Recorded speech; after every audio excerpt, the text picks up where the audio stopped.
பவித்ரா அவர்களுடைய கணவர் பவித்ரா கிட்ட சத்தியம் ஒண்ணு வாங்கியிருந்திருக்காரு அப்படிங்கிற தகவல் தான் சமீபத்தில கிடைச்சிருக்கு. அது என்ன சத்தியம்? என்ன நடந்திருக்கு? அப்படிங்கிறது தான் இந்த ஒரு வீடியோல நம்ம பார்க்க போறோம். சரிகமப நிகழ்ச்சியின் மூலியமா பவித்ரா தமிழ்நாடு முழுக்க மிக ஃபேமஸான ஒரு ஆளா மாறியிருக்காங்க. அவங்களுக்குன்னு ஏகப்பட்ட ரசிகர் கூட்டம் இருந்து வந்துட்டு இருக்காங்க.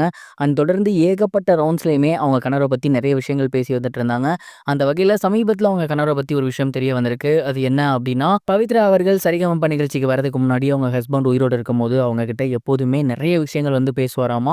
அதுல குறிப்பா அவர் அதிகமா பேசுறது என்ன அப்படின்னா, "நீ வந்து ரொம்ப அழகா பாடுற. உன் குரல் வந்து ரொம்ப நல்லா இருக்கு.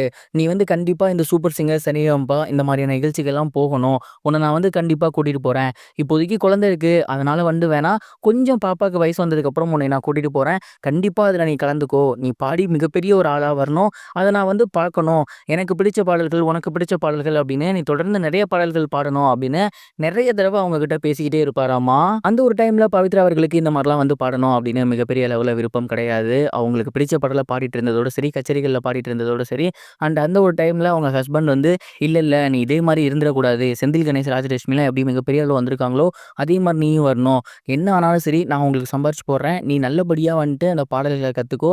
மிகப்பெரிய ஆளா வரணும். ஒரு வேளை எது ஒண்ணுனாலுமே நீ இத கைவிட மாட்டேன்." அப்படின்னு எனக்கு சத்தியம் பண்ணுன்னு சொல்லியிருந்திருக்காரு.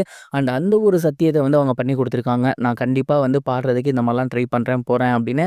அதுக்கப்புறம் அவங்களோட ஹஸ்பண்ட் இறந்துட்டாங்க. இருந்தாலும் அவங்க ஹஸ்பண்டுக்கு பண்ணி குடுத்த அந்த ஒரு சத்தியத்தின் வாக்குக்கு இணையாக அவங்க வந்து பார்த்தீங்கன்னா, தொடர்ந்து முயற்சி பண்ணியிருக்காங்க. இப்ப சரிகமப நிகழ்ச்சிக்கு வந்திருக்காங்க.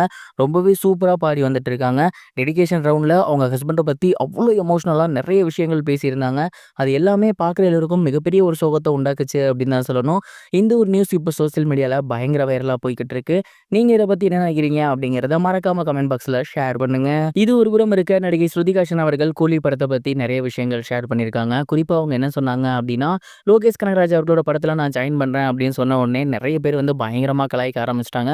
அதுக்கு முக்கியமான ரீசன், லோகேஷ் கனகராஜ் படத்துல இருக்க ஹீரோயின்ஸ் எல்லாத்தையுமே அவரு கொன்றுவாரு, தலைய வெட்டி தனியா வச்சுருவாரு. இந்த மாதிரியான விஷயங்கள நம்ம பார்த்துருக்கோம். பட் இந்த படத்துல அந்த மாதிரியான எந்த ஒரு வேலையும் கிடையாது.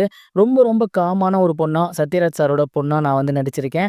இந்த படம் முழுக்க முழுக்க ஆண்களின் உலகமாக இருக்கும். அதுல ரொம்ப இயல்பா ஒரு பூ போன்ற பெண்ணாக இந்த படத்துல நான் நடிச்சிருக்கேன். கண்டிப்பா இந்த படம் உங்க எல்லாருக்கும் ரொம்பவே பிடிக்கும் அப்படிங்கிற மாரி சொல்லியிருக்காங்க. மேலும் ரஜினிகாந்த் சார் கூட ஒர்க் பண்ணது அப்படிங்கிறது உண்மையிலேயே என்னால மறக்க முடியாத ஒரு அனுபவம். அப்பாவையும் அவரையும் நிறைய தடவ நான் பார்த்துருக்கேன். ஆனா அவங்க கூட ஒர்க் பண்ணது அப்படிங்கிறது உண்மையிலேயே என்னால மறக்க முடியாத ஒண்ணு.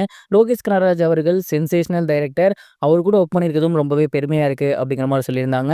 கூலி படம் வர ஆகஸ்ட் 14ஆம் தேதி ரிலீஸ் ஆக போகுது. இந்த படத்துக்கு மிகப்பெரிய ஒரு எதிர்பார்ப்பு இருக்கு. தமிழ் சினிமாவோட முதல் 1000 கோடி படமா இது இருக்குமா அப்படிங்கிறத பொறுத்து இருந்து பார்க்கணும். நீங்க 1000 கோடி அடிக்கும்னு நினைக்கிறீங்களா? அடிக்காதுன்னு நினைக்கிறீங்களா? கமெண்ட் பாக்ஸ்ல ஷேர் பண்ணுங்க. இதுவரைக்கும் கனெக்டிங் டிவிக்கு சப்ஸ்கிரைப் பண்ணனா மறக்காம சப்ஸ்கிரைப் பண்ணிக்கங்க. உடனடி அப்டேட்ஸ் பெறுவதற்கு நோட்டிஃபிகேஷன் பெல்லையும் கிளிக் பண்ணிக்கங்க.